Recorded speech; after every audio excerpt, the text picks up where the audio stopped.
Muchas gracias.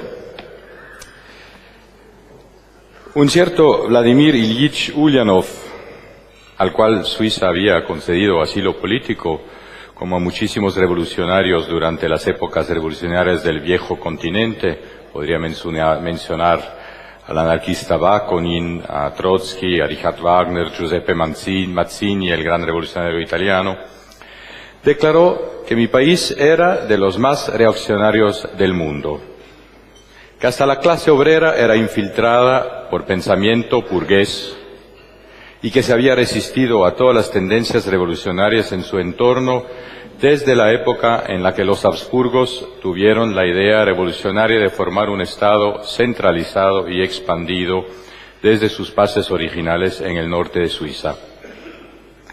Más tarde, Ulyanov realizaría una de las revoluciones más sangrientas de la historia bajo el nombre de Lenin.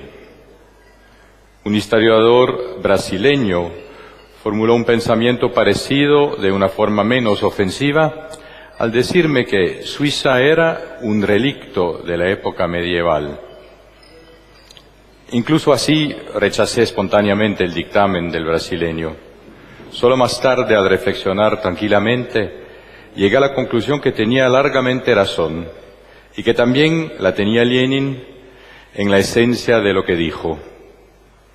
En el aislamiento y la penuria de sus valles alpinos, los suizos desarrollaron un carácter bastante conservador, desconfiado de ideas revolucionarias y de cambios muy abarcativos, aferrados a sus libertades personales y colectivas, derivadas de tradiciones cuyo origen se pierde en las tinieblas de la prehistoria. De hecho, las tribus célticas y germánicas que poblaron sucesivamente a esta parte de Europa tenían culturas bastante igualitarias, basadas en la propiedad colectiva, similares al ejido, que probablemente conocen, e incipientemente democráticas, y estas tradiciones sobrevivían en buena parte de Europa hasta la época medieval, llegando a su fin solamente con el advenimiento del absolutismo en la mayor parte del viejo continente. En Suiza fueron largamente preservadas, gracias a una alianza entre los campesinos y la pequeña nobleza local, lo que en España se llamarían los hidalgos, que en el siglo XIV resistía a los diseños de grandeza y centralismo de los Habsburgos y los confrontaba con su contraproyecto de autonomía local y libertad personal. Naturalmente, ni la democracia ni la libertad personal se comparaban con los conceptos de hoy día, pero sí muy favorablemente con las regiones vecinas. Así, por ejemplo, la reforma de la religión fue adoptada mediante un referéndum entre todos los habitantes en el siglo XVI, en la mayor parte del país, y rechazada en otras de la misma manera. Y es cierto que mucho lo debemos a las ideas de la Revolución Francesa, que se pusieron en obra en Suiza a mediados del siglo XIX de manera más contundente que en la propia Francia, que volvió a un régimen monárquico. El complemento de la desconfianza de ideas muy revolucionarias es un espíritu muy pragmático que prefiere adaptarse constantemente a los cambios del mundo, preservando lo que ha sido probado y agregándole lo que hace falta para poder continuar funcionando como sociedad y economía. Así hemos, por ejemplo, preservado la manera de aprender los oficios técnicos de un maestro habilitado a formar jóvenes en su taller, que era la regla en el medioevo, adaptándola a las necesidades del mundo moderno mediante la introducción de unos 2 días de escuela técnica y de cultura general por semana, como complemento a la formación práctica de este aprendizaje que dura normalmente entre 3 y 4 años. La gente así formada constituye hasta hoy día la espina dorsal de nuestra economía, principalmente de las pyme, que emplean la mayoría de la mano de obra y aseguran la calidad de nuestros productos, que muchas veces son de precisión. Además, este sistema, muy sintonizado con las necesidades de la economía y del mercado de trabajo, ha contribuido enormemente a mantener muy bajo el desempleo. Y a veces se dan pequeñas revoluciones, porque el pueblo tiene la facultad de intervenir. El 2% de los ciudadanos adultos puede proponer ideas novedosas a un referéndum y si obtiene la mayoría hacer adoptarlas aún contra la voluntad de las fuerzas políticas mayoritarias en el gobierno. Más de una vez estas ideas se revelaron posteriormente vanguardistas, por ejemplo en la protección de los trabajadores, introducida en el cantón de Glarus en 1864, o la protección del medio ambiente mediante una preservación estricta de todos los bosques desde 1876. Otras veces el referéndum obligatorio para cualquier modificación de la Constitución tiene un efecto retardatario, como fue el caso del derecho de voto de las mujeres. Pero, una vez votada una reforma, se implementa mucho más rápidamente que en un sistema parlamentar, porque ya es una realidad social. Así, Suiza hoy está en la vanguardia de la igualdad de las mujeres en la política.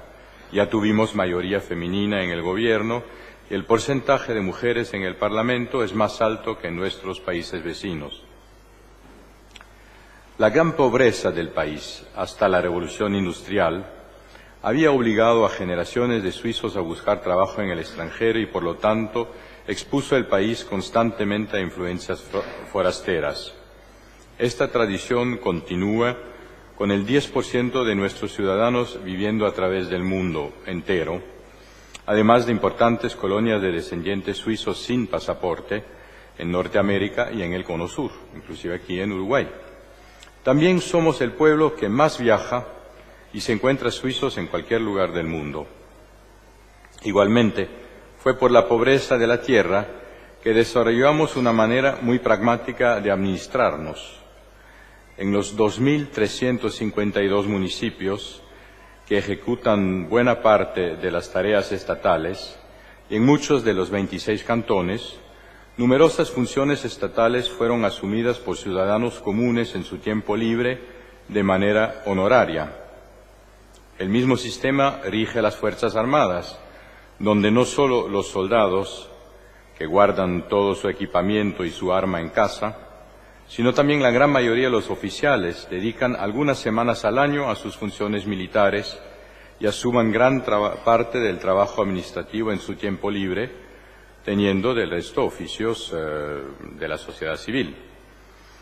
Además, todos los parlamentos, que entre la Confederación, los cantones y las ciudades son más de 150, funcionan de la misma manera a tiempo parcial, muchas veces hasta de noche por no interferir con los horarios de trabajo. Lo mismo vale para la gran mayoría de los gobiernos municipales. Otra característica de que debemos probablemente a la naturaleza difícil de nuestro país es un espíritu de invención. Para sobrevivir en un entorno poco propicio para la vida humana, hacía falta ser innovativo y creativo. Gracias a este espíritu somos el segundo país en el mundo que más patentes tiene, solamente Japón que tiene más, por habitante por supuesto, e inclusive en cifras absolutas somos el tercero en Europa, delante por ejemplo del Reino Unido, atrás de Alemania y de Francia. Así hemos podido construir mucha industria de punta, lo que nos ha permitido tener sueldos que en la franja más baja son más del doble de los de nuestros vecinos. La preservación de estructuras políticas a la escala medieval, y por lo tanto hoy comparativamente minúsculas, también ha preservado un espíritu muy igualitario. En Suiza no se aprecian élites, ni gente que se considera ser mejor que los demás.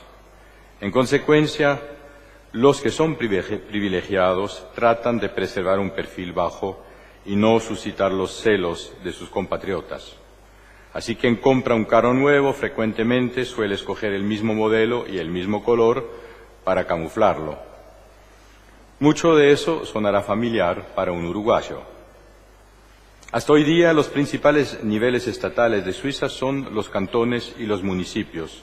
Son ellos que son responsables de la educación, de la salud, de la infraestructura, de la organización y administración de la justicia y por ende de la aplicación del derecho, inclusive el derecho federal. Así, el ciudadano medio tiene poco contacto con la administración federal. También son los municipios y los cantones quienes recaudan más del 90% de los impuestos a la renta. Son los 26 cantones que han formado la Confederación y solo en 1848 decidieron darse una capital y un gobierno federal bastante modesto. Hasta hoy está limitado constitucionalmente a 7 miembros. Únicamente en 1848 fue todo eso. Originalmente, estas mini repúblicas, con todas las características de un Estado completo, constitución, leyes, gobierno, parlamento, administración, poco tenían en común, salvo su voluntad de preservar la independencia frente a la voracidad de potencias vecinas mucho más fuertes y contra las cuales necesitaban aliados. Esta alianza de repúblicas independientes con 4 idiomas y 2 religiones diferentes necesitaba balancear constantemente los intereses opuestos, lo que solo fue posible en base a una cultura de constante búsqueda de entendimientos, una especie de camino del medio que en Suiza llamamos compromiso.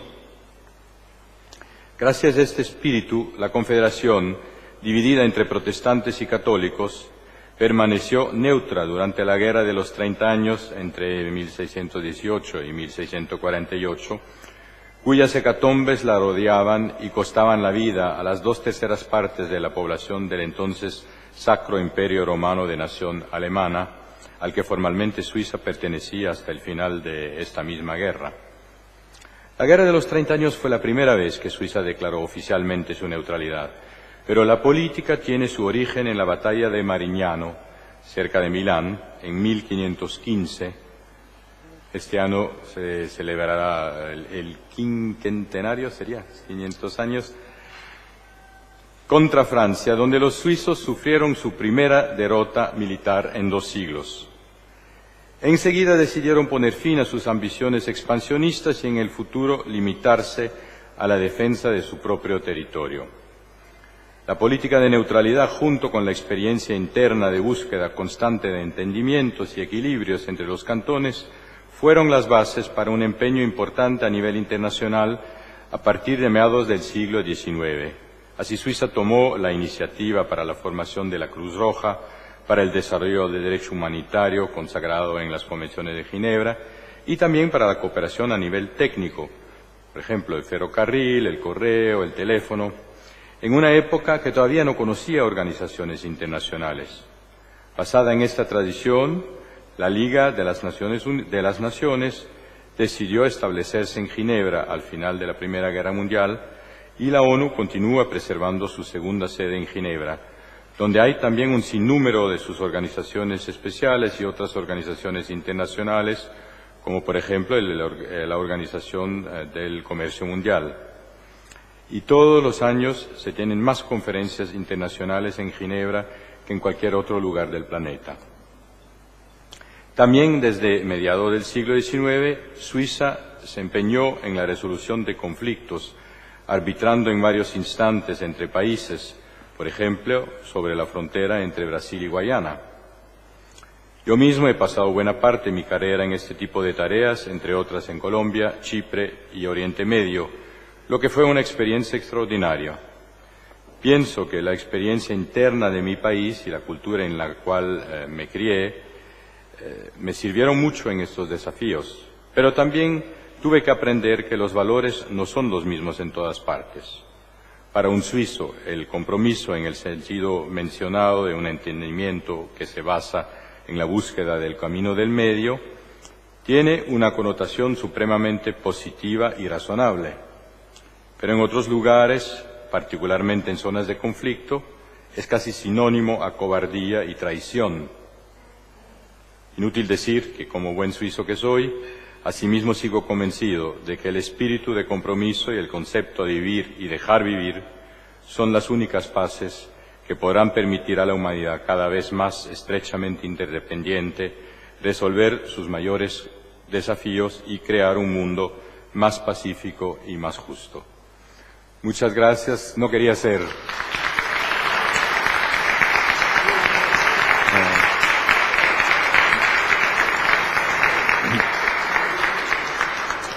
Muy amable, muchas gracias. No quería ser muy largo en la exposición. Prefería dejar, si tienen algunas preguntas, sé que no es muy usual y de cualquier manera no voy a pasar del tiempo que me fue otorgado, pero muchas veces es más interesante contestar a lo que interesa a la gente de que hablar de cosas que no interesan a nadie. Así que, si hubiera alguna pregunta sobre lo que he expuesto, estoy a disposición de responderla, tal vez unos 5 minutos más, y si no, termino aquí. Bueno.